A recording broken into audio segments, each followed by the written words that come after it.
Hello friends, Neeraj Kumar online study point में आप सभी का स्वागत है। आज की इस वीडियो में जो है हम लोग पुनः सक्षम होगा और योग्य होगा के बारे में हम लोग चर्चा करेंगे। पिछले वीडियो में मैंने बहुत बढ़िया तरीक़ा से आप लोगों को सक्षम है, योग्य है तथा सक्षम था और योग्य था के बारे में आप लोगों को बतलाया था। तो वो सक्षम है और योग्य है वो हमारा प्रेजेंट टेंस में है। सक्षम था, योग्य था जो था वो पास्ट टेंस में था। अब आज का जो वीडियो है हम लोगों का सक्षम होगा या योग्य होगा यानी कि फ्यूचर टेंस के बारे में आज हम लोग चर्चा करेंगे कि ये use of able to in future tense, यानी कि फ्यूचर टेंस में है जो है हम लोग एबल टू का प्रयोग करना आज सीखेंगे। तो इसके लिए मैं यहाँ पे देखिए पहचान ये लिखा हुआ है, यानी कि जिस हिंदी वाक्य के मुख्य क्रिया के अंत में सक्षम होगा अथवा योग्य होगा इस तरह का शब्द जुड़ा हो तो समझिए कि उस पे जो है हम लोग एबल टू का प्रयोग करेंगे, लेकिन वो फ्यूचर टेंस में होगा।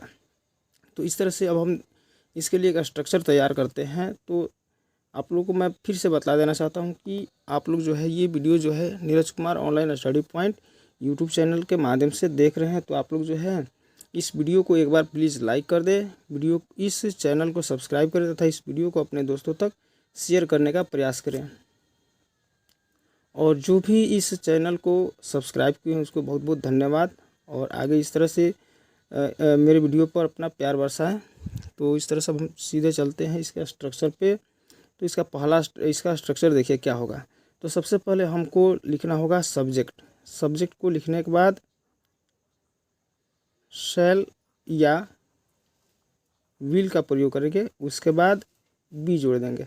शैल विल बी प्लस अब हमको लगाना है able to plus able to के बाद वर्ब का पहला रूप V1 और उसके बाद ऑब्जेक्ट डाल देंगे। अगर इसके साथ कोई रिमेनिंग मैटर जुड़ा हुआ है तो रिमेनिंग मैटर भी हम डाल सकते हैं। फिर से इसके स्ट्रक्चर को हम लोग देख सकते हैं। सबसे पहले हमको डालना है सब्जेक्ट, सब्जेक्ट के बाद शैल या फिर विल, दोनों में से कोई एक डालेंगे। उसके बाद बी जोड़ देंगे, बी के बाद एबल टू के बाद वर्ब का पहला रूप, ऑब्जेक्ट और रिमेनिंग मैटर। इस तरह से डाल करके हम लोग इस सेंटेंसेस को अंग्रेजी में कन्वर्ट कर सकते हैं।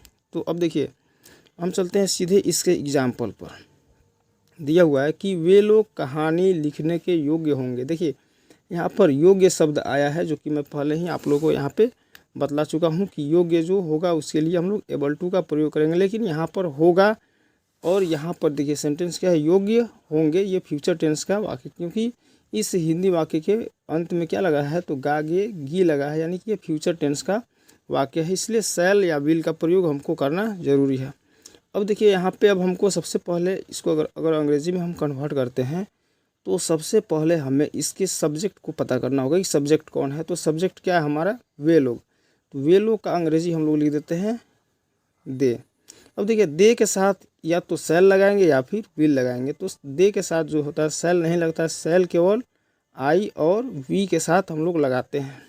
यानी कि दे के साथ हमको क्या लगाना है तो विल लगाना है, दे विल। उसके बाद हमको बी जोड़ देना है।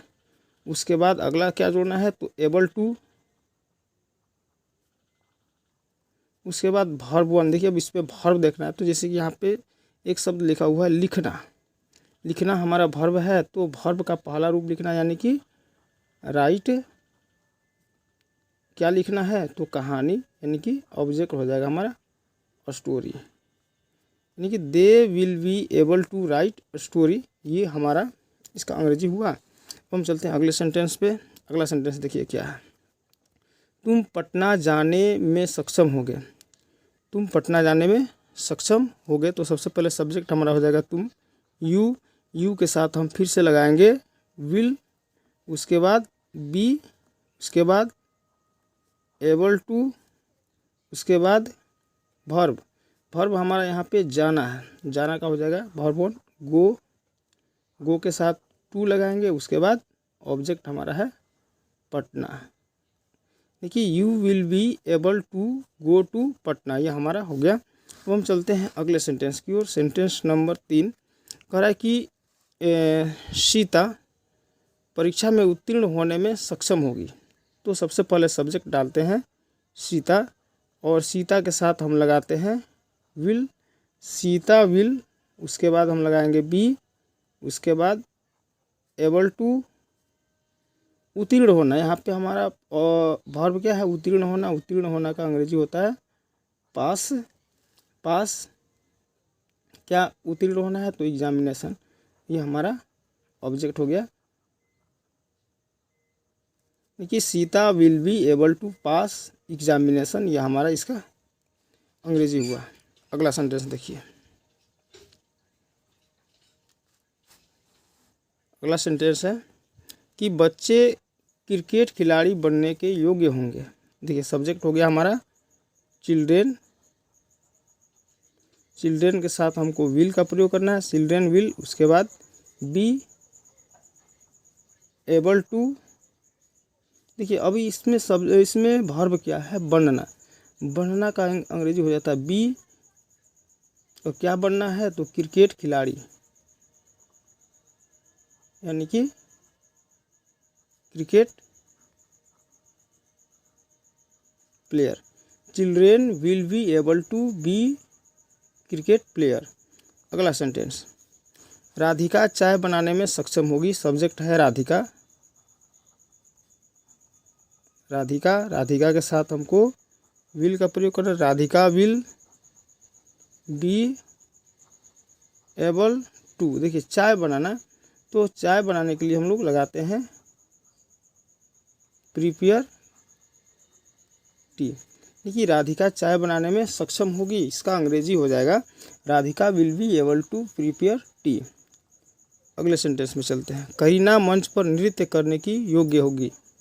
करीना, सबसे पहले सब्जेक्ट हमारा हो जाएगा करीना। करीना के साथ जो है हम लोग विल का प्रयोग करते हैं। Kareena will B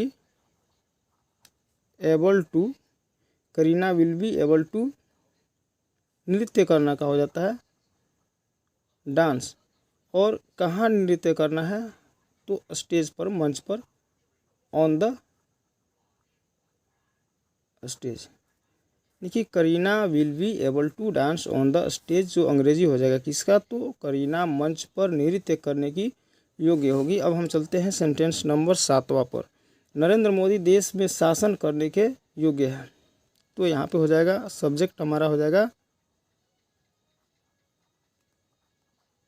Narendra Modi. इसके साथ हम लगाएंगे will be able to rule in the country. Narendra Modi will be able to rule in the country, यहाँ पे आप लगा सकते हैं ओवर द कंट्री। अगला सेंटेंस 8, शिक्षक गणित पढ़ाने में सक्षम होंगे। शिक्षक सब्जेक्ट हो गया teacher will be able to, पढ़ाना, टीच, क्या पढ़ाना, तो यानी कि teacher will be able to teach English. ये हमारा हो गया। अब हम चलते हैं 9वें नंबर सेंटेंस पे। तुम साइकिल चलाने के योग्य होगी, यानी कि सब्जेक्ट हो जाएगा तुम, यू के साथ will, you will be able to ride bicycle. और ये आज का हमारा इस वीडियो का लास्ट सेंटेंस, आप लोग मंदिर में पूजा करने के योग्य होंगे। आप लोग का हो जाएगा यू के साथ लगाएंगे विल, यू विल बी, उसके बाद एबल टू, उसके बाद वर्ब 1 पूजा करना। पूजा करना का होता है वर्शिप। कहाँ पूजा करना, तो इन द